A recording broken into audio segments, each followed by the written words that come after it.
Dengan selamat petang dan salam sejahtera, salam Malaysia Madani, salam Sabah Maju Jaya, salam Sepakat Sabah Hebat, salam Day to Change dari PPD Kota Kinabalu, salam Pemacu Perubahan dari PPD Kota Belud, salam Cikgu Mita Tabang dari tim CDL Sabah. Diucapkan kepada semua guru dan para pendidik yang bersama kami pada ketika ini.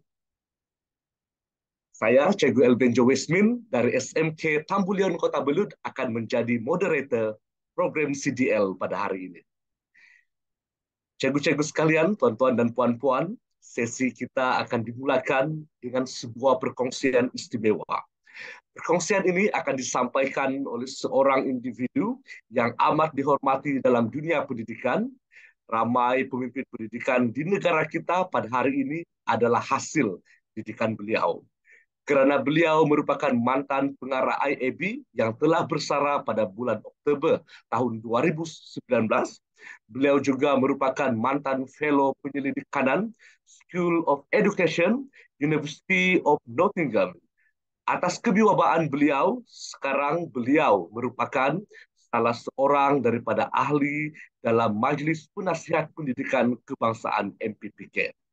Tanpa membuang masa, dipersilakan yang berbahagia Dr. Mihender Singh untuk sesi snippets reflects on yang bertajuk High Dosage Tutoring. Dipersilakan, Datuk. Terima kasih kepada semua yang dapat bersama pada petang ini untuk sesi snippets dan seterusnya pembentangan hands-on di bawah Connecting Dots Learning. Tajuk yang saya pilih hari ini ialah High Dosage Tutoring. High Dosage Tutoring ini seperti yang tuan-tuan dan puan-puan maklum, bahawa kita sentiasa mencari intervensi yang terbaik yang boleh kita lakukan di sekolah. Apabila kita melihat anak murid kita ada masalah dalam menangani topik-topik yang tertentu, pembelajaran yang kita sampaikan dalam kelas di sekolah, maka mereka perlukan sedikit tambahan di luar waktu sekolah. Apakah pendekatan-pendekatan yang boleh diambil? Dan tidak asing lagi, saya rasa di kebanyakan sekolah kita akan adakan kelas tambahan. Tapi kita harus ambil maklum bahawa kelas tambahan kadang-kadang ada 15 orang, 20 orang dan sebagainya. Dan mungkin kita tidak sempat nak melihat apakah kekurangan yang yang ada dalam kalangan murid kita. Maka kelas tambahan kita pun menggunakan pendekatan one size fits all. Apa maksud one size fits all? Kita sampaikan itulah tajuk. Mungkin kita beri latihan sedikit, kita sediakan uh, uh, worksheet dan sebagainya, lembaran kerja, dan minta murid buat. Lepas tu kita explain dan harap murid dapat tangkap apa yang kita nak sampaikan. Tapi sejauh manakah pendekatan yang kita buat itu membawa manfaat yang terbaik? So, tuan-tuan dan puan-puan, dalam high dosage tutoring ni apa yang kita nak menangani? Iaitu pembelajaran yang tidak terhabis, unfinished learning, merapatkan jurang pembelajaran, the learning gap, dapat menampung balik the teaching loss, iaitu kehilangan pengajaran. Kita nak protect the instructional time, ya. Tapi kadang-kala dengan begitu banyak aktiviti yang berlangsung, ada masanya kita kehilangan masa untuk mengajar juga. Aktiviti di luar sekolah, di dalam sekolah dan sebagainya. Berapa banyakkah masa yang hilang dan berapa banyak topik yang kita tidak dapat menghabiskan? Hanya kita sendiri yang dapat jawab. Sebagai seorang guru, kita mempunyai satu kewajipan yang tinggi. Bukan mudah. Saya faham kerana kita semua pernah melalui perkara tersebut. So, di Amerika Syarikat, dia ada satu pendekatan high dosage tutoring ini yang mereka sebenarnya boleh iklankan dan mereka dapat peruntukan daripada badan-badan tertentu. Yang menjalankan tutoring ini tak semestinya cikgu sekolah, tapi mereka yang sudah terlatih dan mereka datang dari luar. Termasuk juga ada di setengah tempat ibu bapa untuk membantu murid tersebut. So, tuan-tuan dan puan-puan, high dosage tutoring ini atau high impact tutoring ini disebut oleh pembentuk dasar atau pendidik. Apa maksudnya? Apa definisinya? Ciri-ciri high dosage tutoring atau high impact tutoring adalah sekurang-kurangnya interaksi 3 kali seminggu. Untuk tempoh sekurang-kurangnya 30 minit. Dan nisbah murid di antara tutor dengan guru adalah di antara 3 dan 1. 3 murid, seorang guru, atau 4 murid, seorang guru, 5 murid, seorang guru. Dia ada dia punya range. Dan tutor akan membina satu hubungan yang kuat yang boleh memberi keyakinan kepada anak murid bahawa mereka akan dibantu. Dan setiap seorang kelemahan dia telah diteliti dan dikaji. Dan dalam sesi high impact tutoring atau high dosage tutoring, terdapat pemantauan pengetahuan dan kemahiran murid. Bukan saja datang petang itu mengajar, lepas tu okey minggu depan kita jumpa lagi ya untuk kelas tambahan matematik dia, bahasa Inggeris dia dan sebagainya. There is close monitoring, pemantauan yang rapi. Dan juga ada bimbingan dan pemantauan tutor agar kualiti bimbingan tutorial yang tinggi itu terjamin. The quality of tutoring is important. Saya tahu dalam kalangan kita tutoring ini banyak berlaku secara uh, private, private tutoring. Anak murid kita selalu akan pergi untuk tuition dan sebagainya. Tapi kadang-kadang kelas-kelas tuition itu pun merupakan kelas-kelas besar juga.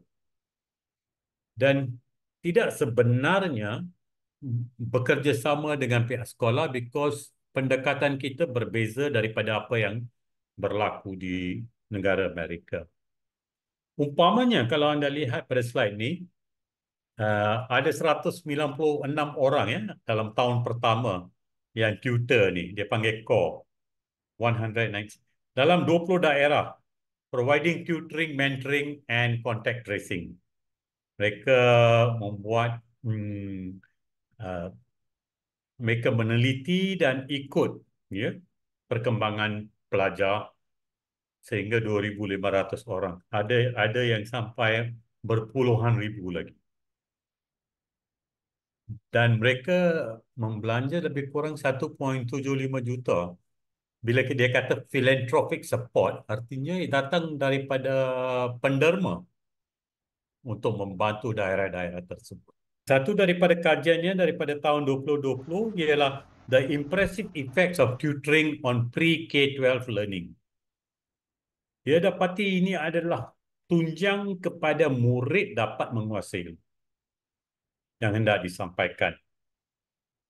Dan mereka buat mata analisis of tadi. Apa maksud mata analisis?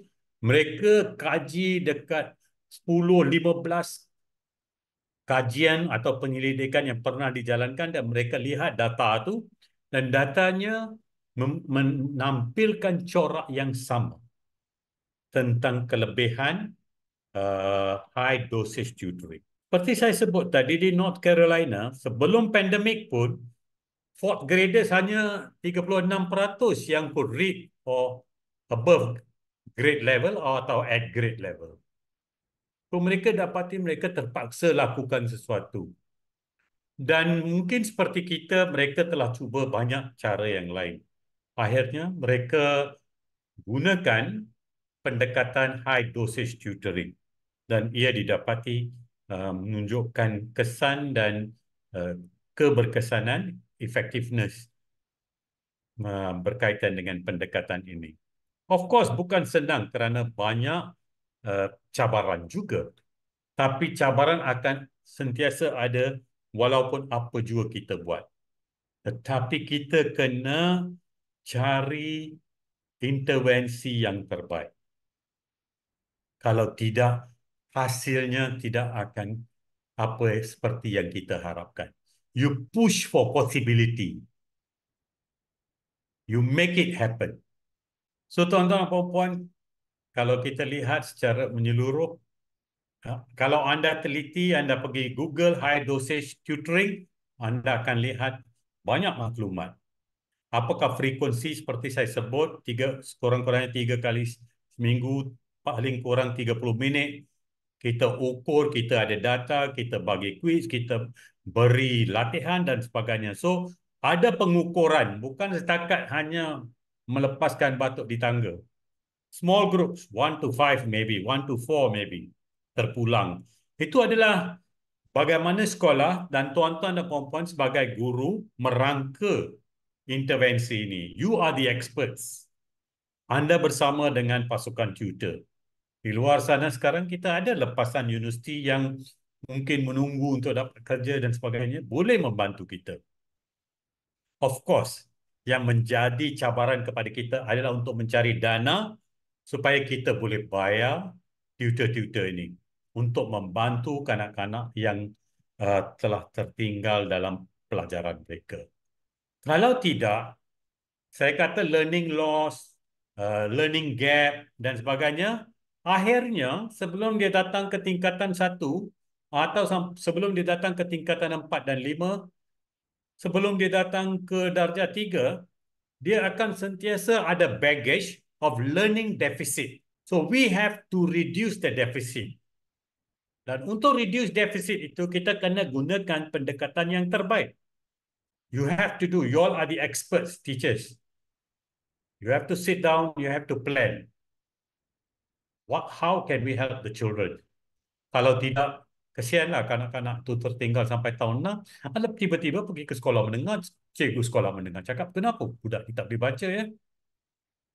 Dan dia blame primary will blame early childhood. Akhirnya early childhood blame parents. Parents pula tengok bawah tak ada siapa untuk blame. So this blaming game kita tak boleh gunakan cara macam tu. Kita semua, termasuk saya ya, I'm responsible. I take the responsibility as well. We are CDL, Connecting Dots Learning. That's why I'm sharing this topic. Supaya kita sama-sama fikir. Saya tak semestinya solution itu boleh kita buat di semua sekolah dengan cara yang sama. Ini adalah dia punya acuan. Tapi acuan itu anda kena rangka untuk sekolah sendiri. Frekuensi, measurement, small groups, curriculum dan train personnel. Kena buat. If you want to help the students, kita kena cari pendekatan yang baru. And kajian menunjukkan cara yang paling terbaik untuk buat tutoring ni adalah untuk build dalam normal school. Of course, kita kena sediakan makan tengah hari. Perkara yang sama saya beritahu kepada isteri saya. I said, keep the students back. Suruh siapa-siapa sponsor untuk makan tengah hari. And then, adakan kelas perut kosong, you ajar apa pun, murid tak akan belajar. Itu dah Maslow punya hierarchy of needs, physiological needs, makan. You must make sure your students have food to eat. Not every family can provide. Maka kita kena fikirkan, ya saya tahu, tuan-tuan dan puan-puan akan kata, Dr. Mahinder, kami cikgu saja. Cikgu mana boleh? Come on, you are great people. Teachers and leaders. You know, teachers can do wonders. You are the backbone of the education system. If there are no teachers, there are no schools also. If there are no students, there are no schools. I can be pengarah bahagian sukan, I can be pengarah IAB. I am not greater than you. You have your own greatness, kelebihan anda sendiri. You can do great things. Right? Tapi let's find the right formula. I'm not saying we all have to do high dosage tutoring, but what is a good formula for us? Masa ke Australia tahun 2007, saya tengok mereka gunakan the Barn method. So Barn method ni dia sediakanlah 5, 6, 10 meja, dan di setiap satu meja tu kelebihan dia satu algebra, satu janjang geometri, satu tengok persamaan and so forth, you know. So, cikgu-cikgu yang pakar dalam tajuk-tajuk itu akan kekal di meja dia, murid-murid akan bergerak. And cikgu-cikgu telah bincang apakah pendekatan yang terbaik nak ajar topik persamaan dalam matematik umpamanya. And it is effective for their students. And membina kejelikan di antara guru dan juga di antara murid. So, tuan-tuan dan puan-puan, we have to find the ways. So, kalau kita nak rumuskan, sekali lagi, minimum 3 times a week, small group instruction up to 4 students, 5 students, atau 3 students. Assessment based, ada assessment supaya kita tahu ada perkembangan atau tidak. Dan tailored instruction ikut tahap penguasaan yang kita nak harapkan. The standards. And curriculum driven, bukan lari daripada curriculum. Dan konsisten. Bukannya ada masa tak ada. Dan kita kaitkan dengan pembelajaran waktu sekolah. So, tuan-tuan dan puan-puan, the time is now for everyone to help. College students, university students boleh bantu, parents boleh bantu, caregivers boleh bantu. Pesara macam saya pun boleh bantu. Tapi kita kena cari satu acuan yang berbeza. Pada hari ini kita tahu ramai murid selepas pandemik dan mungkin juga sudah pastinya pernah berlaku sebelum pandemik menghadapi pelbagai masalah pembelajaran. Bagaimana kita boleh bantu? Bagaimana saya sebagai seorang pesara boleh dilatih ya untuk bantu. It's an opportunity of a lifetime untuk nak membantu murid-murid kita. Kalau tidak, learning deficit itu akan sentiasa kekal sampai mereka ke Form 5. Dan masa itu kita kesihan ya, tak lama lagi dia nak ambil SPM tapi mereka dah ketinggalan. What kind of support? Is it too late already dekat Form 4, Form 5 nak bagi support? Or should we give high dosage tutoring daripada tingkatan 1 lagi kepada mereka yang memerlukannya? Kerana kita buat seperti Albert Einstein said, insanity is doing the same thing over and over again and expecting different results. You do the same thing but you want different results. It doesn't work that way. Tuan-tuan dan puan-puan, itu saja daripada saya pada hari ini. Sekian. Terima kasih. Remember, ilmu kita boleh dapat daripada pelbagai sumber, daripada buku, makalah, majalah, daripada sembang profesional, sambil minum kopi di kedai dan sebagainya. The biggest communication problem is we do not listen to understand. We listen to reply. Remember, if a child can't learn the way we teach, maybe we should teach the way they learn. Itu saja untuk hari ini. Baiklah. Kita mengucapkan terima kasih kepada Datuk atas sesi snippet sebentar tadi. Perkongsian yang diberikan sungguh bermakna dan akan sentiasa memberi inspirasi kepada para pendidik sekalian. Banyak kepentingan high dosage tutoring ini, antaranya adalah meningkatkan penglibatan pelajar, membina keyakinan pelajar, merapatkan jurang pembelajaran, dan menyediakan pelajar untuk penilaian. Oleh itu, secara keseluruhannya, high dosage tutoring menawarkan pendekatan pembelajaran yang berstruktur dan disesuaikan, yang boleh memberi manfaat kepada para pelajar dalam pelbagai tahap akademik dan subjek. Dengan menyediakan sokongan yang konsisten dan pengajaran yang tertumpu, high dosage tutoring membantu pelajar mencapai potensi penuh mereka dan mencapai kejayaan akademik. Semoga kita terus mengorak langkah mencari ilmu untuk menjadi pendidik yang berinovasi, berwawasan, dan berilmu demi murid-murid kita. Terima kasih sekali lagi kepada Datuk Dr. Mehender atas sesi perkongsian tadi. Baiklah, tanpa membuang masa, kita akan meneruskan sesi pada hari ini. Walaupun saya lihat cuaca di beberapa tempat ya, tempat saya di Kota Belud, mungkin di Kota Kinabalu rasanya sedang hujan, tapi kita terus berdoa agar program yang kita akan jalankan pada petang ini berjalan dengan lancar. Baiklah, sekali lagi, kopi sanangan, selamat petang dan salam sejahtera, salam Malaysia Madani, salam Sabah Maju Jaya.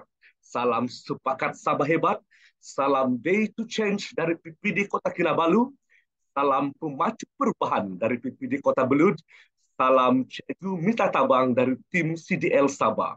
Kepada yang berbahagia, Datuk Dr. Amin Senin, pengasas CDL. Penceramah jemputan mingguan kita, Datuk Dr. Mehender Singh. Penceramah CDL Siri ke-74, Cikgu Kwit Wiket.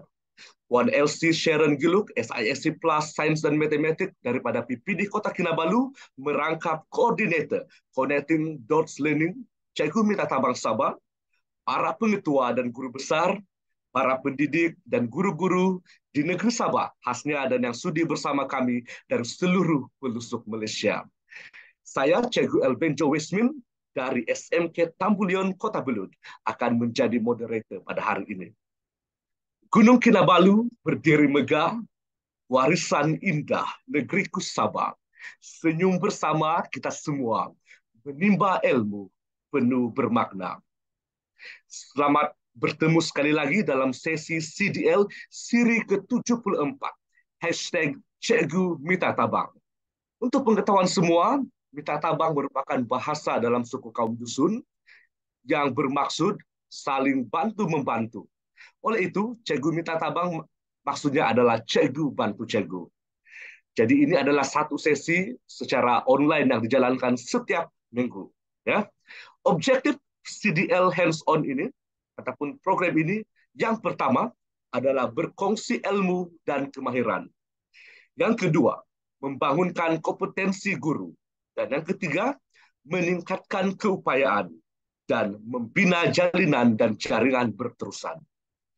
Segeranya cikgu-cikgu sekalian ingin menjadi ahli CDL, boleh imbas QR code yang tertera pada skrin, dan mungkin link akan diberikan sebentar saja lagi, dan pendaftaran ini adalah percuma. Sesi kita pada hari ini akan berlangsung selama 1 jam 30 menit, dan untuk pengetahuan para penonton, cikgu-cikgu sekalian, link kehadiran akan diberikan kepada semua penonton di akhir sesi ini. Oleh itu, kita nikmati dulu sesi pembelajaran pada hari ini dan kita hadam sebanyak mana ilmu yang akan disampaikan. Baiklah, kita akan mulakan sesi perkongsian pada hari ini. Penceramah kita untuk CDL siri ke-74 adalah daripada Cikgu Kwit Wiket. Beliau merupakan seorang guru di SMK Sunset, Kota Kinabalu. Berikut saya akan bacakan biodata Cikgu Kwit Wiket. Beliau merupakan duta guru kohort yang ketiga. Beliau juga merupakan seorang edufluencer 2.0 dan beliau adalah Global School Advocates program di bawah UNESCO. Beliau berpengalaman sebagai penceramah dan jemputan di beberapa program, antaranya adalah program Third National Workshop Teaching Nuclear Science and Technology for Secondary School Students 2023 yang berlangsung di Muscat, negara Oman. Beliau juga telah menyertai program Simeo UNESCO Innovative Teaching Festival 2021 dan menjadi top 10 winner peringkat antarabangsa. Beliau juga telah mendapat johan di pertandingan pameran pendidikan sains dan teknologi nuklir. Seterusnya, selain itu, beliau aktif membimbing murid dalam pelbagai pertandingan daripada peringkat negeri sehingga ke peringkat antarabangsa. Antaranya adalah Atomic Melody International Music Video Competition 2024, dinobatkan sebagai pemenang ya untuk program tersebut. Seterusnya adalah International Seeds in Space Comic Book Contest 2023. Beliau mendapat tempat top 10 finalis.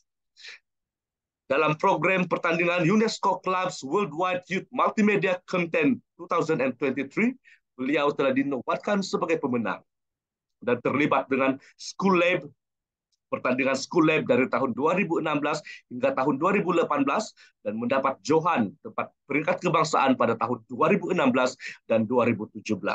Dan akhir sekali adalah Petro Science Show Competition dan pada tahun 2017 dan 2018 mendapat tempat top 10 pada tahun tersebut. Itulah serba sedikit pengalaman dan pencapaian penceramah kita, yaitu Cikgu Kuit Vuiket. Pada hari ini beliau akan menyampaikan satu perkongsian yang sangat menarik dan saya pun excited untuk mendengar perkongsian ini yang bertajuk Arts Infused STEM Learning.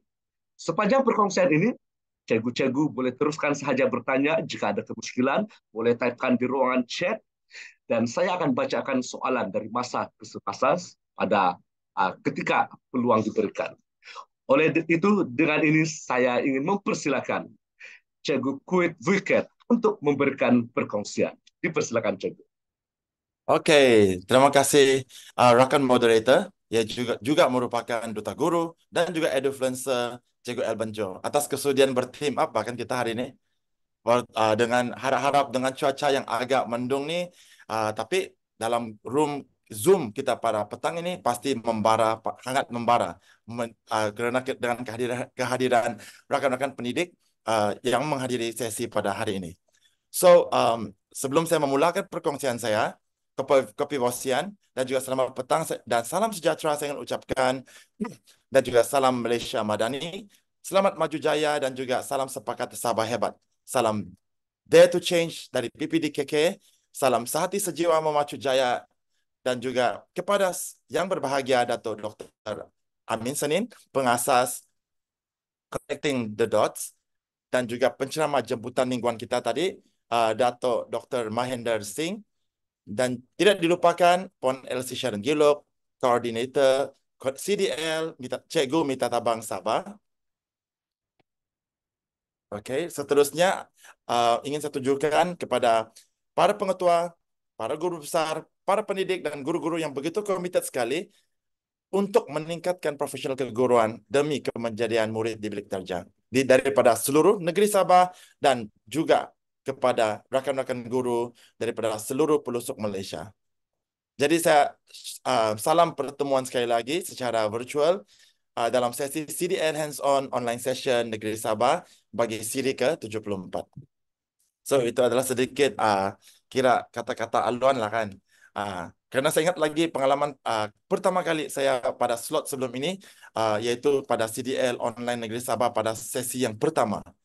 Jadi, sudah 74 round, saya sangat bersyukur diberi peluang sekali lagi untuk berkongsi bersama dengan rakan-rakan guru pendidik dengan tajuk yang berlainan yang juga sangat relevan dengan dunia pendidikan pada masa kini. Okay, so izinkan saya untuk kongsikan slide saya terlebih dahulu ya. Alright. Adakah paparan saya jelas, rakan-rakan semua, moderator? Okay, alright. Jelas. Terima kasih. Okay, so ini adalah jadi perkongsian kita pada hari ini mungkin bukan sesuatu yang baru, dan sudah tentu dia memberikan sudah tentu akan memberikan satu nafas barulah kepada kita punya sumbangan kita kepada anak-anak murid kita di bilik darjah. Okay, alright. Jadi ada 4 slot pada petang ini. Slot yang pertama iaitu kalaulah sia. Okay, yang slot pertama ni macam kira energizer kita lah. Jadi saya harapkan guru-guru dapat memberikan respon untuk sesi yang pertama ini. Kedua adalah sesi kenapa bahas tim. Okay, jadi rakan-rakan kalau ada rakan-rakan guru pendidik daripada di luar negeri Sabah, sudah tentu tajuk ini ada bah-bah sikit lah. Jadi kali ini dalam kita punya sharing ni memang banyak kali kita akan cakap balah. Okay. So yang sharing yang sesi yang ketiga akan adalah kita punya macam mana bah STEAM. Bah tu bukan maksudnya banjir lah. Okay. Macam mana bah STEAM kalau orang bilang. Maksudnya how we can do STEAM in our classroom. So yang keempat dan juga yang terakhir yang paling excited adalah jom hands on kita. So di sini kelainan CDL adalah kita akan berhands on dengan kita punya sesi perkongsian semasa sesi perkongsian virtual inilah. So rakan-rakan guru berpeluang untuk menjalankan satu sesi hands on bersama-sama dengan kita semua. So kalaulah saya. So untuk sesi pertama ini sangat simple, okay? Kalau cikgu-cikgu nampak paparan di sini, ada beberapa terms-terms scientific yang mungkin cikgu-cikgu biasa guna, oke, di dalam bilik darjah, ataupun mungkin ada perkataan yang mungkin cikgu jarang guna. Oke, tidak apa. Daripada perkataan-perkataan ini, simple saja. Cikgu boleh pilih satu perkataan daripada senarai perkataan dalam paparan ini. Pilih satu perkataan saja. Kemudian, saya ingin mengajak rakan-rakan guru pendidik um, untuk mau kasih bayangkan. Bayangkan diri cikgu adalah perkataan tersebut. Okey, dan macam mana cikgu selain daripada bayangkan diri tersebut, diri cikgu sebagai perkataan tersebut, cikgu cuba describe sikit. Describe menggunakan imajinasi cikgu-cikgu yang tersendiri. Susah ke? Petang-petang ni sudah kenyang kan? Jadi ini macam kira kasih membakar lah kita punya lunch tadi itu. Okey, sebagai contoh, mungkin cikgu-cikgu perlukan contoh. Murid-murid kita pun selalu, cikgu bagi contoh boleh? Boleh. Okey, sebagai contoh lah. Kalau saya pilih satelit lah. Karena ngam-ngam di tengah kan. So, satelit. Kalaulah saya adalah satelit, okey, saya akan terbang setinggi langit sampai keluar angkasa lepas untuk menakluki dunia di luar. Itu contoh. Alright? Begitu contoh yang saya boleh kongsikan. Jadi, bagaimana pula dengan rakan-rakan guru yang lain yang sedang menghadiri sesi kita sekarang nih? Jadi saya perlukan cikgu feedback. Cikgu boleh type di ruangan chat ataupun cikgu boleh cakap secara lisan pun boleh. Okay? Alright. Jadi cikgu pilih. Ya, silakan cikgu-cikgu untuk type di ruangan chat apa perkataan yang sudah cikgu nyatakan tadi. Kalau saya akan cikgu, saya Ya. mungkin pilih cahaya lah. Okay. Ibarat apa tadi? Ibarat lilin, cahaya lilin yang menerangi, yang memberikan ilmu kepada murid. Mungkin Wow, kita boleh mantap. rakan-rakan yang lain juga untuk memberi perkongsian. Betul, Ada betul. rekan-rekan di ruangan Zoom boleh raise your hand ataupun buka kamera dan buka mic kita bagi respon. Boleh tag di chat juga. Okay. Jangan segan-segan cikgu. Okay. Cikgu Zawani di sini, saya nampak. Kan Cikgu Zawani pilih enzim. Cikgu nak explain kalau cikgu adalah enzim. Macam mana cikgu nak kalau cikgu adalah enzim, cikgu Zawani adalah enzim, apakah boleh cikgu describe? Cikgu boleh type di ruangan chat juga ataupun kita boleh berkongsi bersamalah. Sama-sama kita boleh nampak. Kalau saya nampak Cikgu Sasi di sini, dia cakap, betul, pilih satu perkataan saja di situ. Kemudian, Cikgu cuba describe. Kalau bayangkan diri Cikgu sendiri, itu adalah perkataan tersebut. Just describe anything. It's very, orang bilang, tiada yang salah.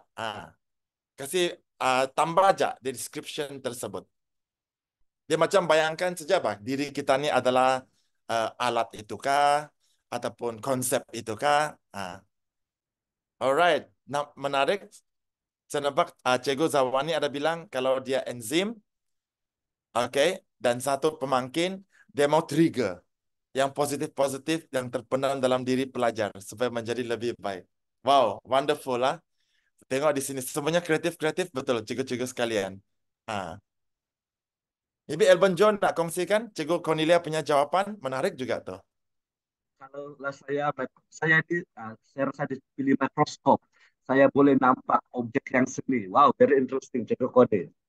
Ya, Ada juga Asna Nafi di sini. Macam saya juga tadi dia pilih cahaya. Saya ingin menyinari segala kegelapan, umpama memberikan ilmu kepada murid yang masih teraba-raba dalam kegelapan. Wah, sungguh puitis. Betul. Terima kasih cikgu-cikgu sekalian. Perkongsian yang menarik. Jadi, come on. Ada lagi jawapan baru. Cikgu Elban mungkin boleh share? Oke, ini daripada saya punya kulit, Cikgu Azila. Ada kata di sini, elektron. Sebab baru ajar belajarnya tadi mau jadi elektron balance yang kurang supaya saya boleh sharing atau memberi ilmu kepada pelajar saya yang saya dapat. Betul, Cik Gazila. Thank you for the sharing. Ah. Wah, makin banyak pula, makin Okey, baru dan baru mau. daripada Cikgu SASI, Sasi, Cikgu Sasi pula berlainan, dia pilih, ni mesti matematik ni kan, ataupun advanced. Dia pilih algorithm, like me, because dia boleh gunakan from simple calculation to complex problem solving task. Dia mau buat, I want to make life of others easy by being the algorithm. Wow, memang menarik sekali. Kita Sangat boleh nampak interesting. bagaimana STEM ni actually, perkataan-perkataan ini untuk makluman rekan-rekan guru adalah perkataan yang boleh muncul dalam topik-topik yang mata pelajaran STEM seperti RBT, sains, kimia, biologi, matematik, matematik tambahan dan sebagainya.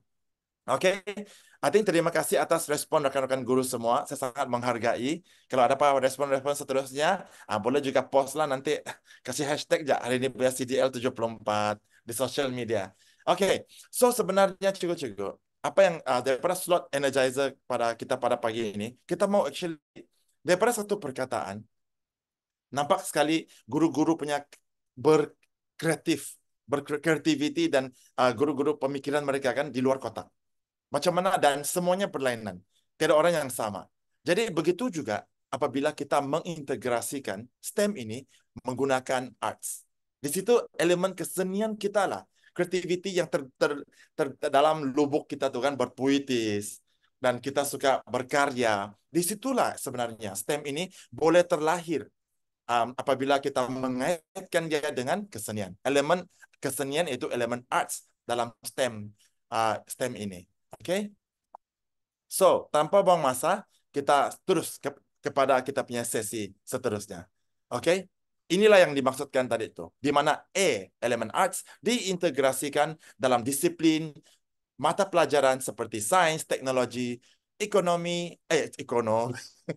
engineering, dan juga matematik. Terbangun semua kan rekan-rekan grup pendidik bila saya sebut ekonomi. Okay? Alright. Jadi, kita sudah masuk ke slot kedua kita. Kenapa bahas STEM nih? Kenapa bahas STEM? Kan? Tidak tak kalau orang bilang tidak kenal maka tidak cinta. Jadi macam mana mau cinta STEM kalau tidak tahu apakah kepentingan kita mau mengintegrasikan elemen arts di dalam kita punya pengajaran mata pelajaran STEM. Oke. Sebelum itu, jom kita tengok satu sedutan Astro Awani yang baru berlaku beberapa minggu yang lepas. Okey, izinkan saya play ya. Youth Empowerment Forum YEF 2024 yang berlangsung selama 2 hari bermula Sabtu turut memberi penekanan terhadap matlamat pembangunan mampat SDG seperti disaran kerajaan. Dalam penganjuran pada tahun ini, 3 elemen diberi perhatian utama iaitu pendidikan berkualiti, kerjaya dan pembangunan ekonomi serta keusahawanan. Tengku Arif Bendahara Tengku Muhammad Iskandar Riayatuddin Shah Ibni Al-Sultan Abdullah Riayatuddin Al-Mustafa Bilal Shah berkata, semua pihak terutama generasi terdahulu perlu memahami cabaran dan kesukaran yang dialami belia pada masa kini. The youth plays an important role in our society, not just as a social political force, but as an economic one too, as they will eventually become the nation's main consumers and workforce. Having a productive, well-educated, and well-rounded youth that will evolve our country to the highest degree will mean that we will have ethical and competent leaders commanding every field of profession and industry, able to lead with integrity whilst placing the interests of the nation beyond their own.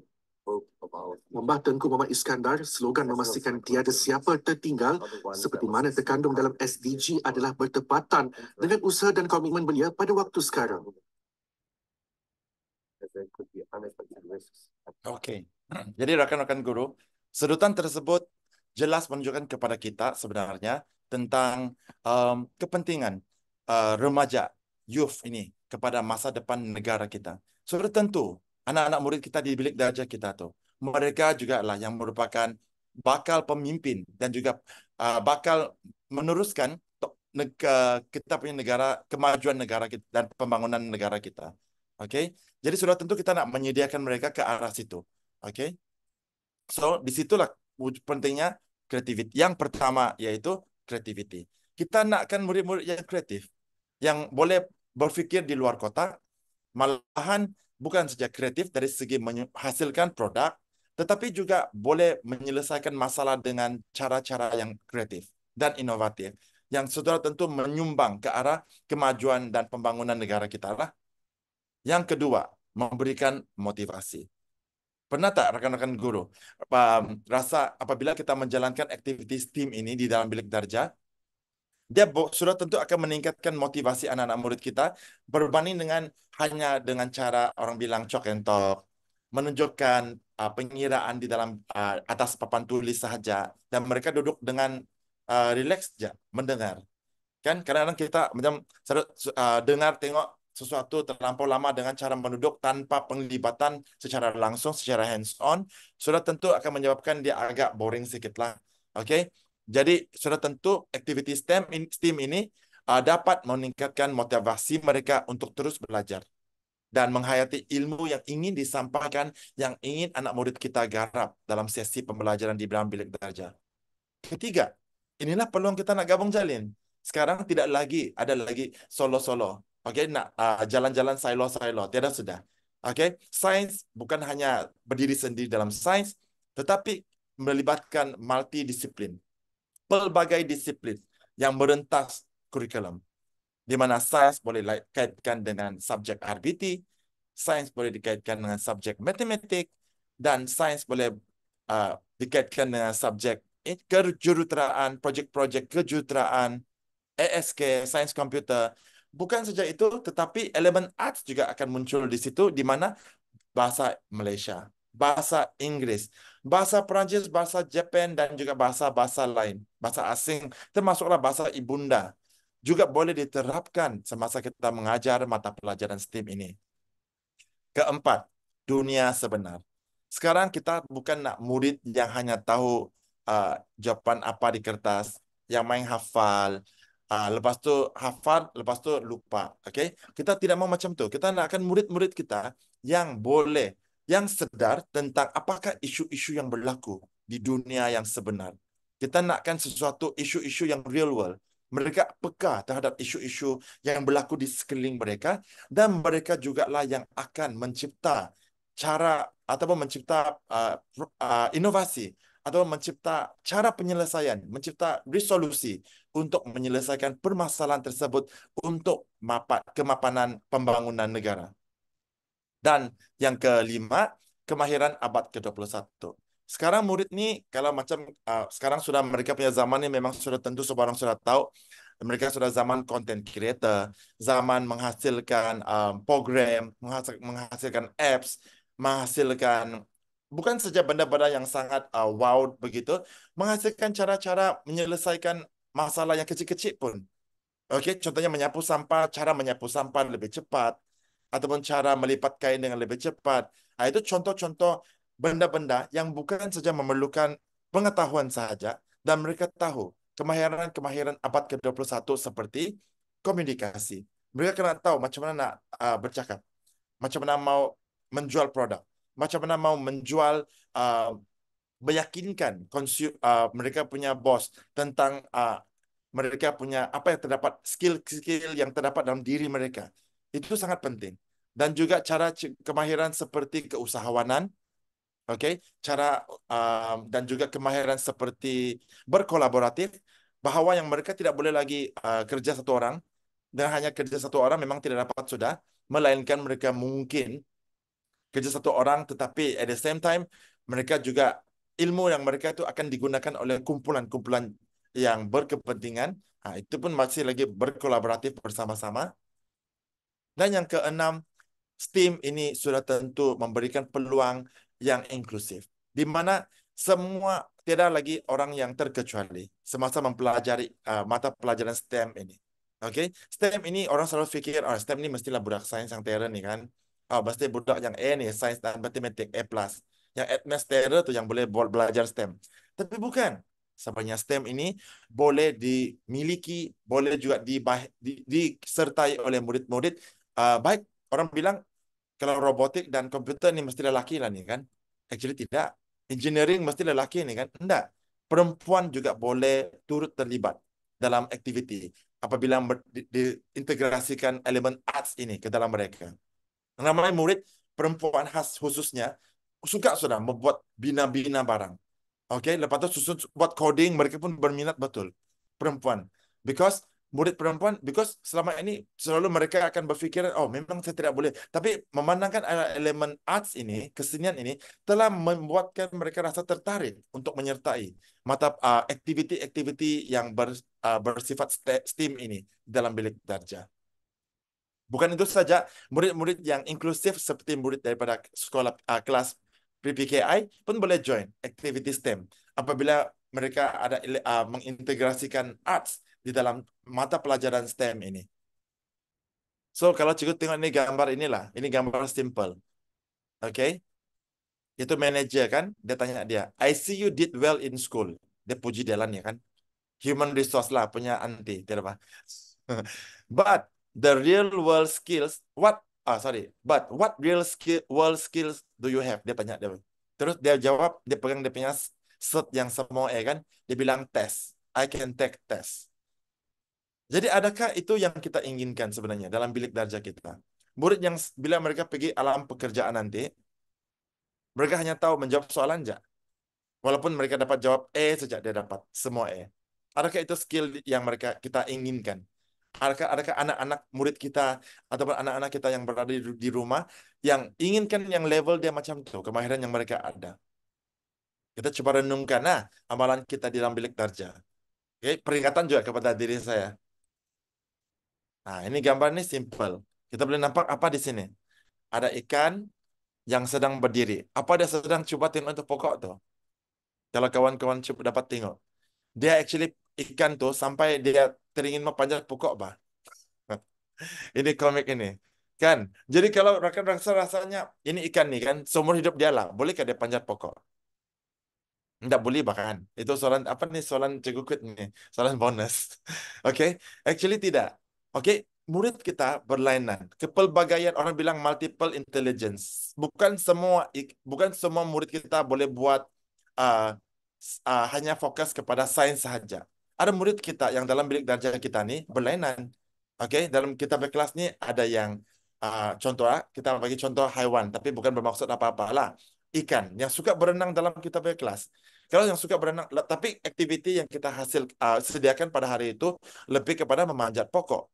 Jadi bayangkan kamu adalah murid yang ikan tuh. Tidak kasihan nggak kau?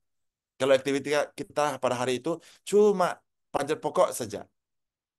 Kan, menangislah dia di bucu, di corner-corner kita berkelas kan. Dia tidak dapat melibatkan diri, dia tidak dapat happy. Dia tengok orang happy, ketawa riang, tapi dia tidak dapat. Kan, begitu juga sebaliknya. Kalau kita bagi mereka yang boleh berenang dalam air yang sepanjang Sungai Nil, Sungai Kidang Batangan. Jadi itu monyet buat apalah? Kalau semua ikan-ikan di bawah sana berenang di dalam air, jadi monyet itu hanya mampu tengok aja di tepi lah. Kan, cuma duduk saja di sana dengan dia punya pisang. Jadi maksudnya kan dengan menyediakan elemen arts ini dalam kitab bilik darjah, kita memberi peluang, membuka satu nafas baru dalam kita punya bilik darjah kepada murid-murid yang terdiri yang mempunyai kemahiran yang pelbagai, yang background yang berlainan. Ini gambar girl. Girl yang actually mempunyai minat dalam bidang STEM, robotik ataupun kejuruteraan. Disinilah peluang kita nak berikan mereka peluang yang sama rata. Bukan hanya fokus kita kepada pelajar lelaki, tetapi juga pelajar-pelajar perempuan. Murid-murid yang berkeperluan khas. Bagi peluang sama mereka untuk sama-sama enjoy aktiviti STEM ini di dalam bilik darjah mereka dengan mengintegrasikan kesenian, elemen arts dalam bilik darjah mereka. Oke, kita sudah sampai ke bahagian yang ketiga kita. Alright. Jadi ada sebarang soalan tuh sudi tanya saja ataupun kasih postkan saja dalam kita punya ruangan chat. Oke. So slot kita ketiga ini macam mana bahas STEM ini? Ramai orang akan fikirkan, rekan-rekan guru pendidikan, macam mana mau bermula? Kalau saya langsung tidak tahu apa-apa. Hari ini saya sudah dengar perkongsian daripada Cikgu Kwit di CDL 74. Tapi saya tidak tahu macam mana bermula. Okey, ada dia punya formula. Senang saja. Tidak masalah. Saya ini guru BM. Jadi macam mana lah saya mau buat aktiviti STEAM ini di dalam bilik darjah saya. Bolehkah? Because tadi ada orang bilang STEM ini untuk cikgu-cikgu sains dan matematik saja. Yang saya ini bahasa. Jadi macam mana mau join libatkan aktiviti STEAM dalam bilik darjah kita. Itu ataupun mungkin cikgu-cikgu akan terfikir, cikgu-cikgu adalah guru daripada bidang sains dan matematik. Tapi macam mana saya mau libatkan dengan benda-benda yang art ini di dalam kita punya bilik darjah? Okey, selalunya mengira-ngira aja dalam kita melukis aja atau buat coding saja dalam kita punya bilik darjah. Tiba-tiba kena suruh, apakah aktiviti yang boleh saya buat agar saya boleh mengintegrasikan elemen kesenian ini. Jadi murid-murid kita pun boleh enjoy sama-sama. Jadi sini saya izinkan saya kongsikan ada 5 cara kita boleh integrasikan dia. Yang pertama melalui seni visual. Okey, seni visual. Yang kedua adalah kita boleh mengintegrasikan aktiviti seni pentas yang saya akan huraikan dengan lebih terperinci kemudiannya. Yang ketiga, muzik. Siapa yang tidak suka muzik bahkan? Biar cikgu sains pun yang memang suka muzik juga. Okey, suka menyanyi, suka dengar lagu. Alright. Yang keempat, sastra. Dan yang kelima, reka bentuk dari segi design. Okey, designing. Okey. So untuk slot ini saya akan kongsikan akan cuba kasih huraikan sedikit sahaja berkaitan dengan setiap daripada aktiviti integrasi ini. Kemudian dengan contoh-contoh sekali. Jadi yang kita lihat yang pertama, seni visual. Seni visual. Adakah cikgu pernah selain semasa mengajar mata pelajaran STEM ini, kita boleh buat aktiviti seperti melukis, menggambar, ataupun membuat patung. Fotografi pun menarik juga dan juga seni digital. Okey, untuk tujuan muridnya untuk berfikir secara kreatif dan juga boleh menyelesaikan masalah secara visual. Okey. Ini adalah beberapa contoh yang saya buat di dalam bilik darjah di mana murid boleh membuat aktiviti seperti mewarna. Okey, ataupun murid menghasilkan komik. Okey, komik ini dia bukan berkaitan dengan pokok pisang. Dia actually berkaitan dengan teknologi, bagaimana teknologi bantuan boleh membantu penanaman dalam bidang pertanian. Teknologi sains dan teknologi. Okey, jadi mereka pun menghasilkan komik lah. Komik. Jadi di situ murid-murid akan berfikir secara kreatif untuk menghasilkan komik mereka. Okey. Dan sudah tentu guru-guru akan guide mereka lah macam mana mereka boleh menghasilkan bukan saja dari segi aspek mewarna dan melukis, tapi juga dari aspek dia punya technical science dia orang tu masih ada di dalam, tapi dengan cara yang karya-karya yang lebih kreatif. Okey. Dan juga model-model dalam bentuk 3 dimensi. Contohnya kita membuat alam tentang baru-baru ini video ini yang saya baru hasilkan beberapa minggu yang lepas di mana murid menghasilkan model untuk biodiversity sains tingkatan 2. Jadi mereka menghasilkan model-model ini di dalam bilik darjah dan mereka bentang bersama di depan mereka lah.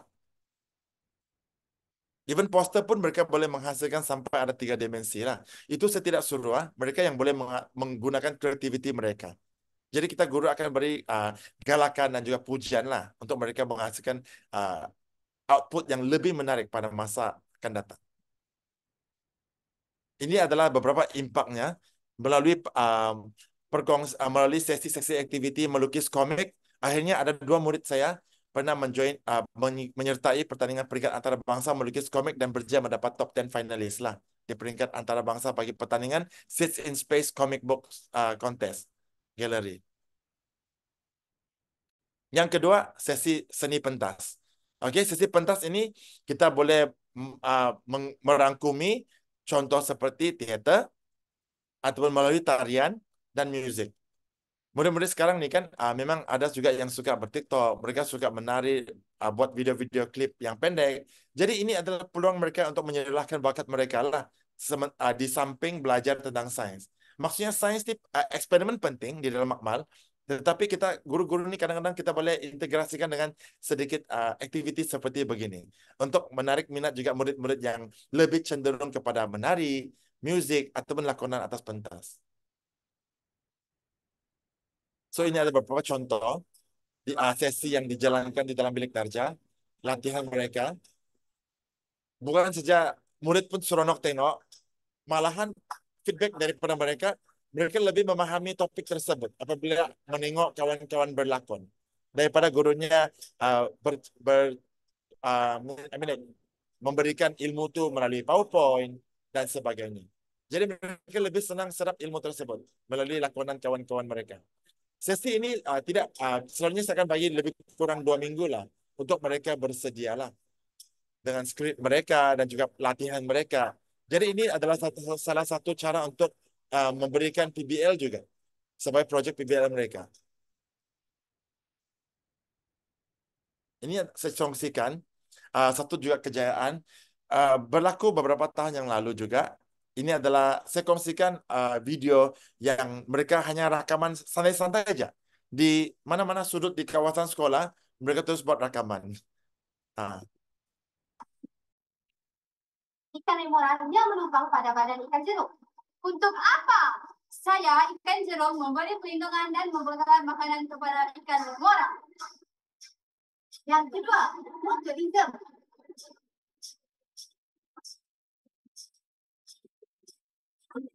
Dalam pengalaman di antara yang menandakan dapat faedah sebagai contohnya murid terbang dengan terbang. Oke, jadi daripada sini ini adalah rakaman awal dan saya sangat berbangga dengan mereka karena mereka bukan sahaja dari segi ilmu pengetahuan mereka berkaitan dengan interaksi antara organisma, tetapi mereka juga mampu untuk meningkatkan kemahiran komunikasi mereka, kemahiran membuat persembahan di atas pentas, dan juga keyakinan diri.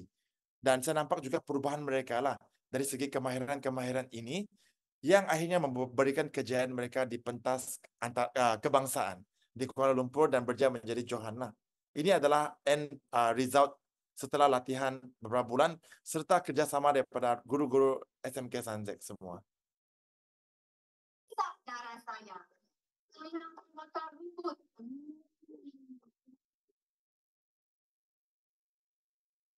Yang ketiga ialah parasitisme. Parasitisme ialah hubungan di antara dua organisma yang berlainan spesies, yang mana satu organisma mendapat manfaat dan satu lagi mendapat kerugian. Sebagai contoh, bunga ripisia dengan pokok. Bunga ripisia akan menyerap nutrien yang ada pada pokok. Pokok akan kehilangan nutrien dan meningkat.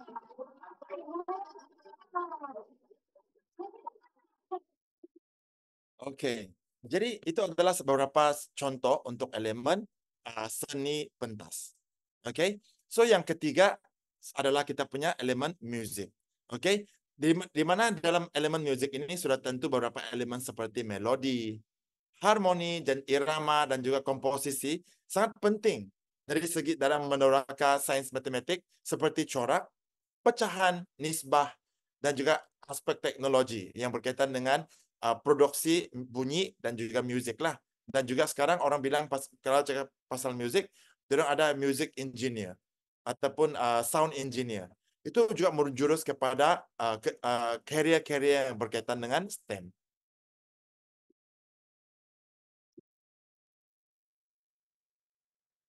So ini beberapa contoh murid saya terlibat dalam sesi rakaman music video baru-baru ini juga. Dan juga mereka menari buat video klip. Saya nampak di situ mereka impak dia lah. Bukan sahaja kepada mata pelajaran itu sahaja. Okey, pertama mereka sangat mahir sudah tentang pengetahuan berkaitan dengan topik yang mereka buat music tersebut. Tetapi tambahan nilai tambah semasa mereka menjalankan seluruh proses ini telah meningkatkan kemahiran mereka dari berbagai aspek, dari segi keyakinan again, dan juga dari segi kolaborasi bersama orang lain, dan juga beberapa elemen-elemen lain semasa mereka menjalankan proyek ini. Dan tidak dilupakan elemen musik ini sudah tentu memang ada sangat bersyukurlah dapat berkolaborasi dengan Cikgu Elben Jo pada petang ini sebagai moderator yang juga merupakan seorang idol yang sangat hebat dalam mengintegrasikan musik semasa pengajaran mata pelajaran STEM beliau. Jadi saya beri peluang, saya ingin Cikgu, kita semua sangat menghargai dapat peluang ini untuk mendengar sedikit perkongsian daripada Cikgu Elben Jo. Oke, alright. Oke, saya ucapkan terima kasih kepada Cikgu Kwit karena memberikan saya sedikit peluang untuk mengongsikan bagaimana saya mengintegrasikan musik dengan STEM. Ya, jadi untuk pengetahuan semua, saya merupakan guru option matematik dan mengajar subjek matematik dan matematik tambahan lah. Dan pada masa yang sama saya bergiat aktif dalam bidang musik, terutamanya piano, seni suara dan juga choir.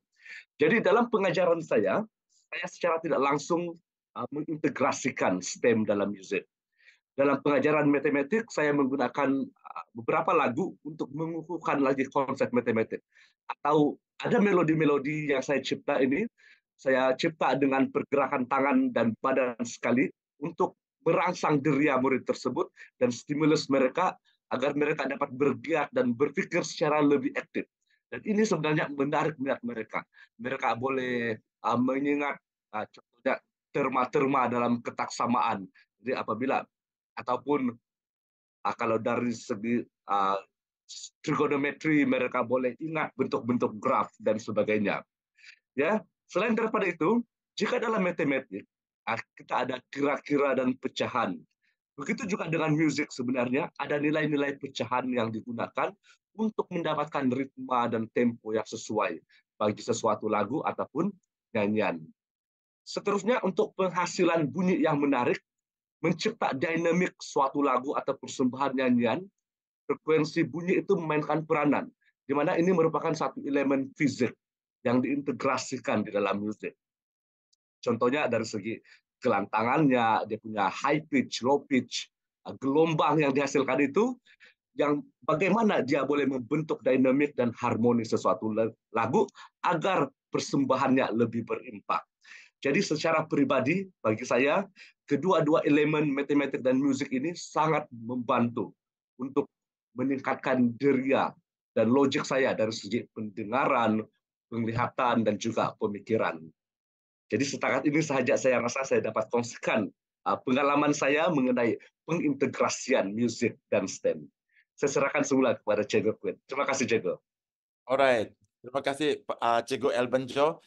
Untuk makluman sidang hadirin sekalian juga, Cikgu Elben Jo juga merupakan pembimbing, guru pembimbing bagi pasukan choir kan, Cikgu? Sampai mereka menang di peringkat kebangsaan, juara. Jadi hebat pasukan tim choir yang dibawa bimbingan Cikgu Elben Jo nih. Jadi itulah kemajadian anak-anak murid kita. Apabila memang kita punya dalam kita punya packaging kita, name tag kita pegang kita adalah guru STEM. Tapi kalau kita nih mengintegrasikan elemen-elemen kesenian ini, dia akan memberikan itulah like Cikgu Elben Jo ada sharing tadi, memberikan sesuatu yang sangat kelainan dia, yang sangat mampu menarik minat murid-murid kita untuk lebih engage dan lebih menghayati pengajaran kita di Bilik Darjah, khususnya untuk mata pelajaran STEM.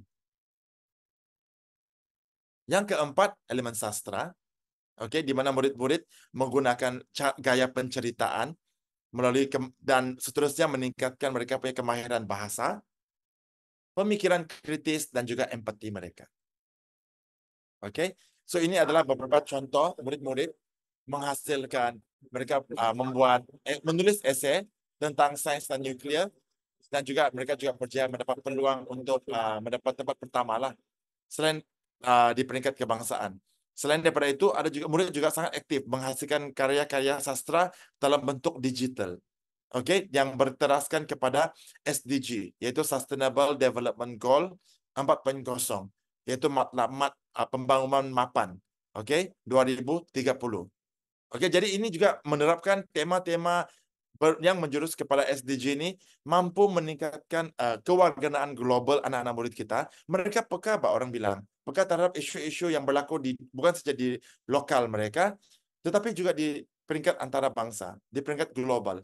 Dan mereka juga mampu menjana idea yang beri sumbangan kepada bukan hanya murid-murid di sekolah kita, dalam bilik darjah kita, tetapi juga disumbangkan karya-karya sastra mereka ke peringkat antarabangsa di luar negara untuk dihayati bersama.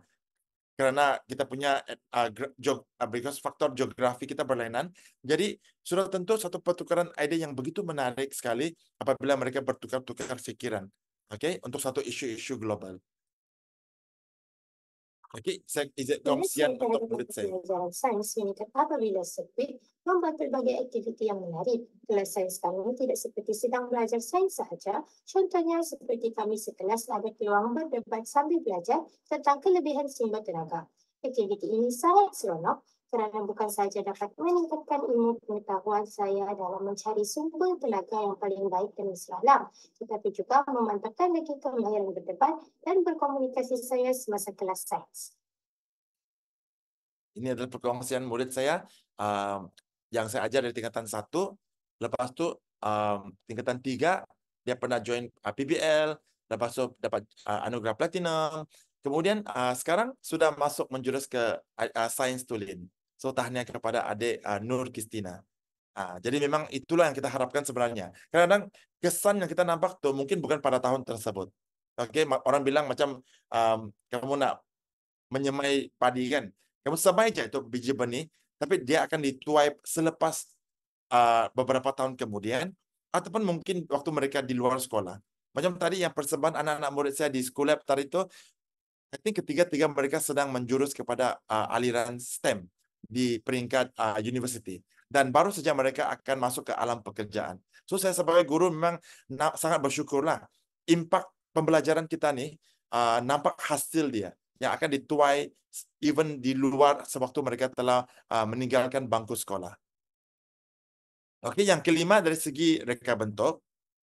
Okey, reka bentuk ini mereka menghasilkan model dalam bentuk 3 dimensi ataupun model-model yang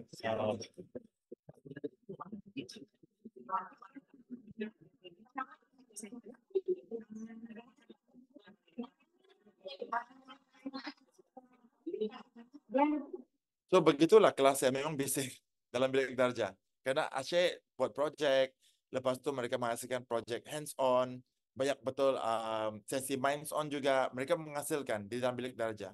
Dan mereka bentangan juga hasil mereka kepada khalayak ramai lah untuk perkongsian ilmu tersebut. Ini adalah murid yang saya jalankan di dalam kelas yang mencabar.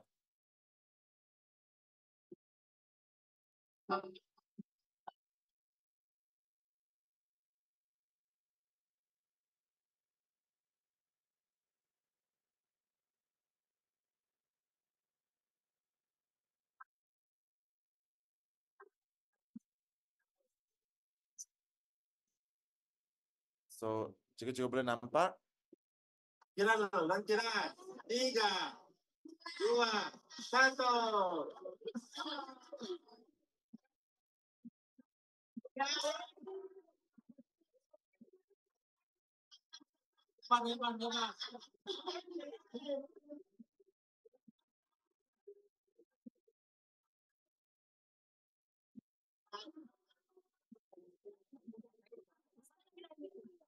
Ready? Kita kira 1, 2, 3. Jadi cikgu-cikgu boleh nampak suasana tu kan. Memang dia berlaku bukan berlakon lah. Mereka memang berlaku secara natural. Jadi kadang-kadang saya suka rakam-rakam juga adegan-adegan dalam bilik darjah mereka. Dan saya boleh nampak bagaimana motivasi, bagaimana minat mereka tentang mata pelajaran STEM ini begitu meningkat, begitu mendadak. Apabila mereka menjalankan aktiviti seumpama beginilah. Ini sekarang kita bercerita tentang teknologi. Jadi saya kongsikan juga beberapa tentang teknologi, Minecraft dan juga Roblox. Membuat mereka aplikasi online.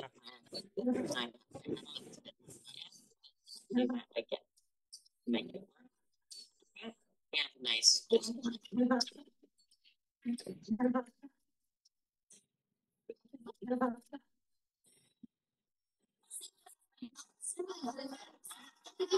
mengajarkan saya kita tenang. Saya pernah baca buku. Jadi,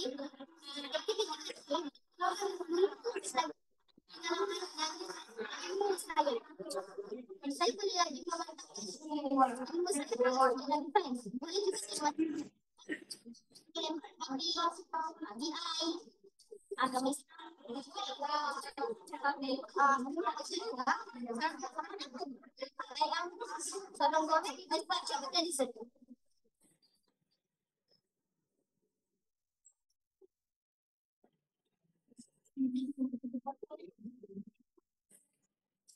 Ini adalah aktiviti yang saya sajikan. I think baru berlangsung beberapa jam yang lalu pagi ini, di mana saya mengajar topik nutrisi makanan, di mana saya integrasi dengan beberapa benda.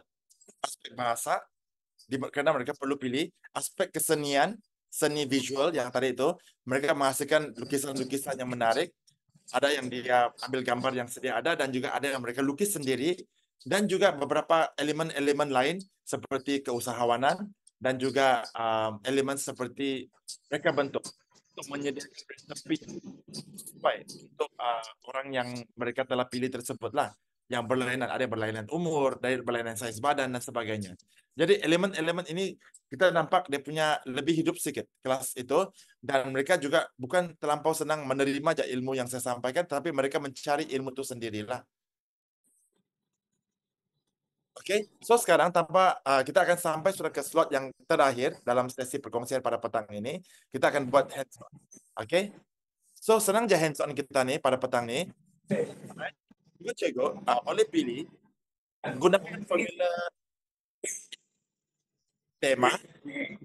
Cikgu akan disediakan satu template, oke, yang akan dikongsikan kemudian, dan cikgu akan menuliskan tema yang cikgu akan pilih. Tema, lepas tu tambah dengan konsep daripada tema tersebut.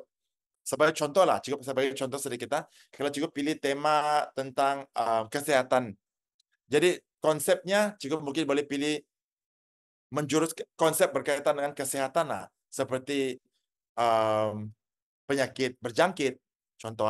Lepas tu apakah aktiviti yang cikgu boleh lakukan? Aktiviti yang seperti yang saya kongsikan tadi,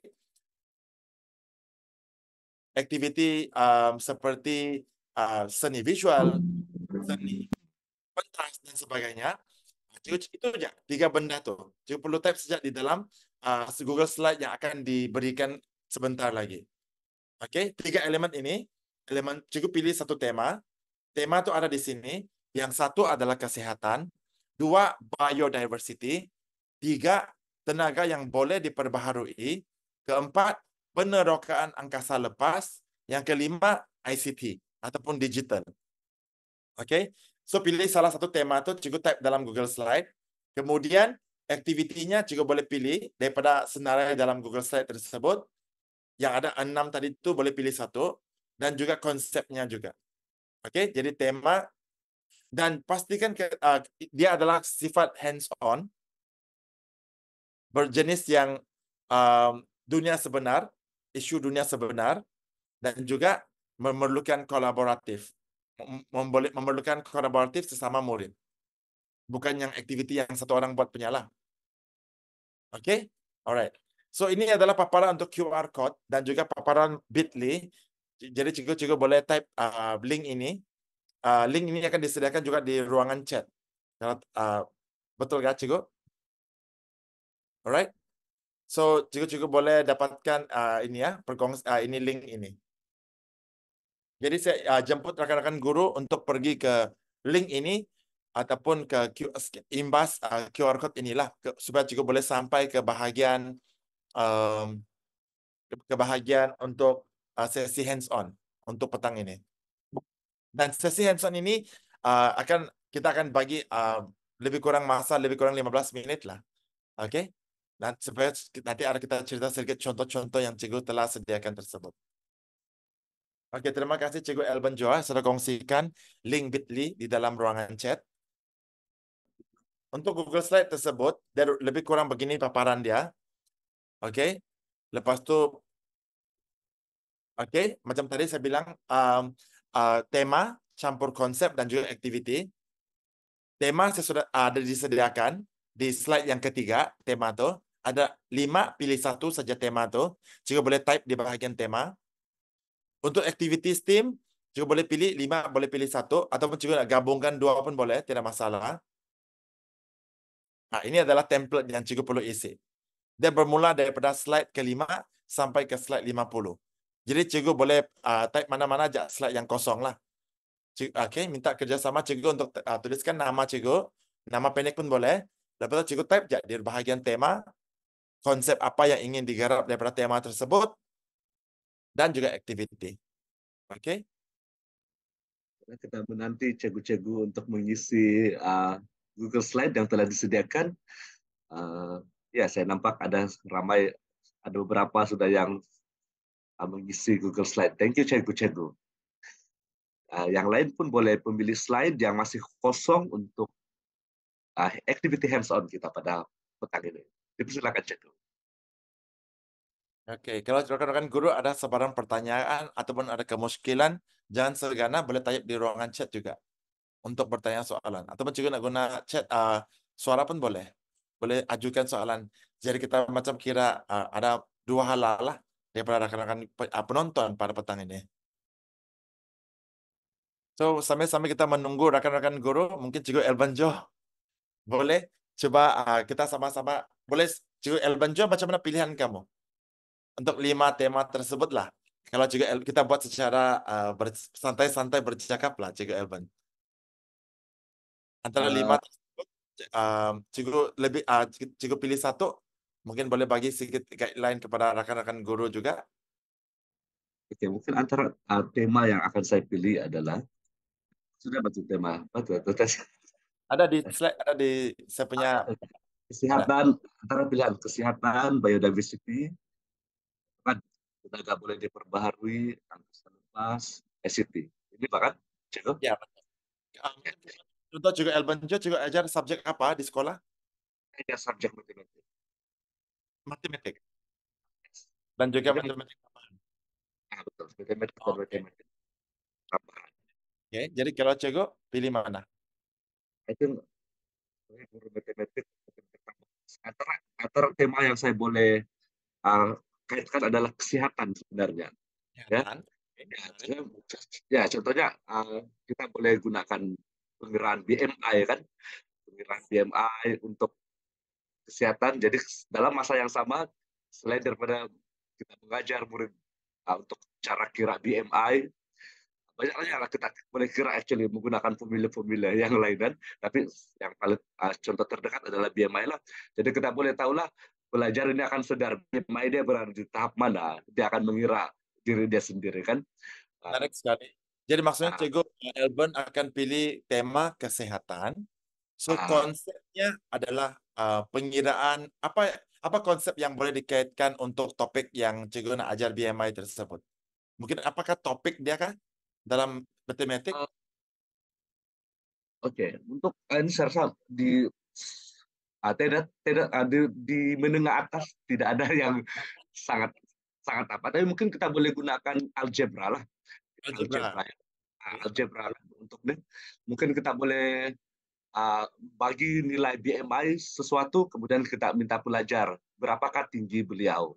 Beliau mempunyai berat seperti ini, kemudian dia mempunyai BMI seperti ini. Jadi kita boleh berapakah tinggi beliau. Itu salah satu contoh lah kita gunakan konsep algebra. Inovasi sudah nih, Cikgu. Boleh. Simple. Maksudnya kan kalau kita selalu dalam bilik darjah, pengalaman saya lah waktu belajar dulu kah ataupun dengan cara lesson study lah kan dengan kawan-kawan. Mungkin kita ajar BMI ini dengan hanya bagi rumus terus isi dapat BMI. Betul, Cikgu? Kan? Tapi Cikgu sekarang Cikgu mengaitkan dia dengan kesehatan, which is something real world sudah orang bilang. Saya yakin Cikgu Elben Joel lepas Cikgu introduce topik ini kan, BMI ini, algebra dia tuh. Lepas itu sudah tentu Cikgu akan kaitkan dia dengan BMI yang sehat, BMI yang kurang sehat, kan? So itu sudah masuk sudah kita punya real world tadi yang saya bilang tuh. Isu-isu global berkaitan dengan kesehatan manusia, betul? So, apakah aktiviti? Jadi konsepnya ada sudah. Tadi tema sudah pilih kesehatan. Konsepnya pun ada sudah. Dan juga sekarang apa aktiviti yang antara yang 6 tadi itu, yang cikgu rasa cikgu mau selitkan supaya dia ada steam dia di situ. Ada 5 elemen di sini. Cikgu mungkin macam mana cikgu nak selitkan idea-idea tersebut. Kita ini bukan macam soalan Mr. Keselamatan yang oke, kita macam like random kita ni sesi berkongsian juga kan cikgu. Brainstorming juga. Ya, brainstorming, betul. I think one of the activity Sama kita doa inovasi itu ya, one of the Ya. activity tim yang mungkin kita boleh lakukan untuk kesehatan ini adalah dari segi mungkin kita boleh cakap seni pentas kan. Mungkin dia boleh berlakon, seorang itu dia jadi dokter, seorang dia jadi sakit kan. Mungkin seorang itu mungkin dia sangat obes, dokter macam mana saya nanti. Mungkin something like that. That is a very great idea cikgu. Yes, thank you. Betul. Ada kita punya jawaban daripada kawan-kawan. Mungkin ada yang kita boleh baca. Mari, biar saya kongsikan. Oke. Yang slide yang kelima, oke. Saya share ini dulu lah perkongsian. Ini Cikgu Agusta. Would you like to share by your own? Nak bercakap kah? Cikgu Agusta, boleh? Ada Cikgu Agusta di dalam online. Oke, mari kita tengok sama-sama lah kan. Kita hayati sama-sama paparan yang telah Cikgu Agusta telah sediakan. Tema yang dipilih kesihatan. Wonderful. Konsep gizi seimbang. Okay, it's a wonderful topic, very global. And then activity dia menentukan kalori makanan, melukis dan membuat poster dan juga membuat brochure. Perfect, cikgu. Tahannya, cikgu sudah buat satu activity STEAM sudah untuk slot ini. Wonderful. Beri tepukan. Okay, wonderful. Kalau ada star, saya mau bagi 5 star kepada Cikgu Agusta. Okay, next. Cikgu Azila, okay, Cikgu Azila tengah buat. Cikgu Giana, thank you for joining. Cikgu Najib pun, I think in progress. Alright. Cikgu Nur Hayati, okay. Tema yang dikongsikan adalah tema SDG, okay. SDG yang lepas tu konsepnya mungkin dia akan berkait rapat dengan SDGs tersebut lah. Okay. Lepas tu aktiviti STEAM-nya menulis pseudocode dan melukis carta alir. Menarik. Tapi Cikgu Elben tahu apa itu pseudocode kah? Kod palsu kan? Saya tahu apa itu. Something menarik, Cikgu Nur Hayati. Well, ya. Tak sabar saya nanti balik habis slot ini sama pergi search dulu apa itu pseudocode. Oke. Boleh kah Cikgu Hayati? Persilakan Cikgu Nur Hayati, boleh kongsikan. Ya. Sekiranya ada. Mungkin belum lagi. Kita tengok dulu yang lain lah Cikgu. Ya, betul. Yang lain kita ada pilih tema adalah tema tenaga yang boleh diperbarui. Konsepnya cahaya. Aktiviti itu confirm sudah. Boleh guna STEAM sudah. Because ada 6 aktiviti itu masukkan jak satu. Yang pengalaman saya yang dulu lah. Pernah saya juga gunakan konsep cahaya tentang tenaga yang boleh diperbaharui. Maksudnya juga mesti mau kaitkan dengan solar energy ini. Saya yakinlah solar energy. Jadi kalau solar energy boleh buat seni pentas. Suruh mereka berlakon tentang kelebihan solar energy. Impak dia. Ataupun mungkin boleh suruh mereka melukis atau mereka berdebat pun boleh. Berdebat pun boleh. Jadi beberapa contoh mereka berdebat tentang solar energy ini kebaikan dan keburukan tenaga cahaya. Tenaga solar. Dan mereka coba debatlah. Ataupun mereka nak debat tenaga solar ataupun tenaga angin. Lebih sesuai di Malaysia. Contoh. Jadi mereka boleh berdebat dan mereka boleh tulis karangan tentang perdebatan tersebut. Dan mereka menghasilkan karya sastra di situ. Sangat menarik. Okay. Alright. So, setakat ini perkongsian adalah untuk apalah yang guru-guru semua. So, kita akan update lagi jawapan-jawapan kawan di sini. Jadi, saya harap perkongsian setakat ini, sesi hands-on ini berada on track lah. Okay. Jadi, saya yakin guru-guru pun boleh buat di rumah juga, di dalam bilik darjah masing-masing, di mana guru-guru hanya menggunakan 3 konsep ini, tiga formula ini, untuk menghasilkan satu resepi pembelajaran dalam bilik darjah untuk mata pelajaran STEM yang mengintegrasikan elemen kesenian, yaitu elemen arts di dalam STEM kita. Oke, dengan melibatkan hands-on, kolaboratif antara murid dan juga real world. Oke. So saya yakin rekan-rekan guru ini mau teka-teki ini. Semua orang suka teka-teki kan? Rasa-rasanya lah, siapa yang saya mau introduce tentang memperkenalkan gambar-gambar di atas ini. Tengok di ruangan chat, tengok siapa nomor 1 typing. Bagi jawaban. Ini adalah satu idol STEM yang telah menghasilkan karya-karya agung dalam kesenian, yang mengintegrasikan kesenian di dalam subjek STEM, sains, teknologi, engineering, dan juga matematik. Dapat cepat teka, siapakah idol, ikon-ikon teragung ini yang menghasilkan karya-karya teragung begini? Oke, kalau saya next lagi, sudah tentu semua orang boleh jawab, sudah tuh. Oke, ini kalau dapat jawab ini akan ada link 2 kali bonus kredit untuk kehadiran. No lah, just kidding kawan-kawan. Oi, ada sudah jawaban no? Ini siapa nih, Cikgu CSN? Oke, betul. Ini siapa nih? Siapa kenal nih? Siapa nih? Siapa ikon ini? Lukisan teragung yang terletak di Paris. Tengok siapa dapat teka. Oke, betul. Beliaulah. Betul, Cikgu Sasi. Cikgu Edi Adonal. Leonardo da Vinci. Oke, betul. Leonardo. Oke, menarik jawaban cikgu-cikgu. Betul. Tidak lain tidak bukan Leonardo da Vinci.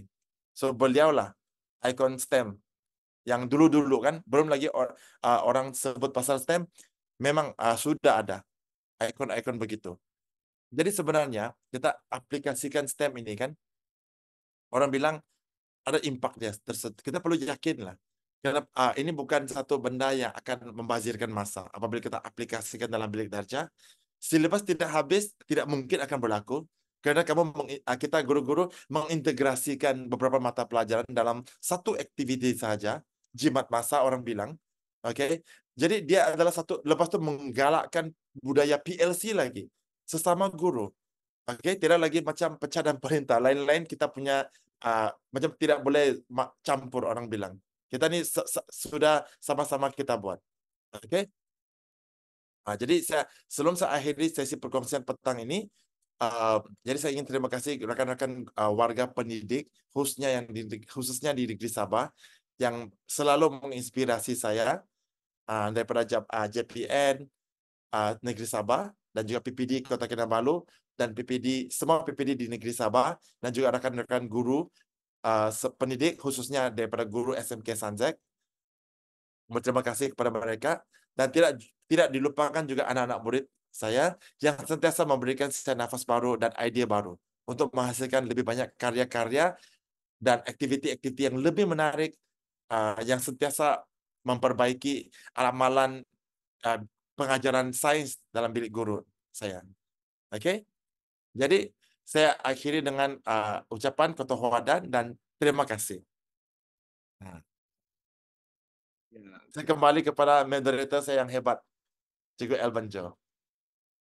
Thank you. Terima kasih Cikgu Kwit. Demikianlah perkongsian beliau yang sangat menarik, membuka mata dan bermanfaat kepada kita semua. Dan saya rasa semua pun enjoy dengan perkongsian yang telah diberikan dan tidak sabar untuk coba aktiviti yang mereka telah pikirkan di dalam kelas masing-masing. Oleh itu, untuk pengetahuan semua, sebenarnya pada pagi ini saya telah dihubungi oleh seseorang, Cikgu Kuit, Oh, yang memberitahu saya satu rahasia lah. Jadi pada hari ini merupakan hari ulang tahun Cikgu Kuit. Mari kita ucapkan happy birthday kepada Cikgu Kuit. Happy birthday to you, Cikgu. Terima kasih semua. Oke, jadi kita mengucapkan terima kasih kepada Cikgu Kuit sekali lagi atas sesi hands-on yang sungguh bermakna tadi. Jadi untuk pengetahuan semua, link kehadiran akan dikongsikan. Saya rasa sudah dikongsikan, ya, sudah dikongsikan di ruangan chat dan juga ruangan YouTube. Jadi cikgu-cikgu sila isi link kehadiran tersebut melalui link yang telah dikongsikan. Jadi tuan-tuan dan puan-puan, sesi CDL ini akan berlangsung pada setiap hari Kamis. Jadi kita akan berjumpa lagi pada minggu yang hadapan. Jadi jangan lupa pemakluman melalui WhatsApp dan Telegram akan dikongsikan kepada kita semua. Ini dia perkongsian yang akan kita saksikan pada minggu hadapan, yaitu yang akan dikongsikan oleh Puan Mariana John, atau seorang guru daripada SMK Pulau Gaya dan merupakan duta guru kohort yang kedua, yang akan menyampaikan topik yang sungguh bermanfaat, rasanya sangat bermanfaat, yaitu jadwal JPI, jadwal pendaraban indeks. Jadi, I think guru matematik wajib tonton perkongsian ini nanti. Oleh itu, tuan-tuan dan puan-puan, sesi kita sudah berakhir. Jadi jangan lupa isi link kehadiran. Sebelum saya akhiri, saya ada serangkap pantun untuk kita semua. Bunga dedap di atas para, anak dusun pasang pelita. Kalau tersilap tutur bicara, jemari disusun, maaf dipinta. Kita akan berjumpa lagi pada sesi yang akan datang. Tapi sebelum kita bersurai, dimohon supaya semua rekan-rekan yang berada di ruangan Zoom membuka kamera karena kita akan mengambil gambar sebagai kenang-kenangan sesi ke-74 CDL pada kali ini. Jadi dipersilakan cikgu-cikgu switch on the camera. Mari kita ambil gambar. Kita menunggu dan admin akan ambil gambar untuk kita semua. Okey, cikgu-cikgu, siapa yang ada, kita buka kamera dulu untuk kita abadikan kita punya penyertaan hari ini. Okay, kita tunggu dulu cikgu yang lainnya. So, pada paparan skrin saya ada 3 patch. Okay, so untuk pastikan cikgu punya kamera masuk, teruskan senyum sekejap. Alright, saya start ambil gambar. 1, 2, 3, senyum. Okay, sekejap kita pergi patch yang kedua pula. Okay, cikgu kekal senyum. 1, 2, 3. Okay, kemudian patch yang terakhir. Okay, 1, 2, 3. Okay, thank you cikgu-cikgu.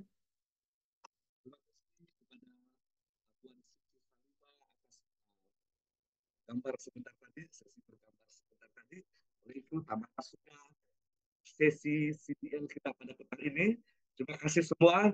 Jadi kita jumpa lagi pada minggu yang hadapan. Bye-bye semua.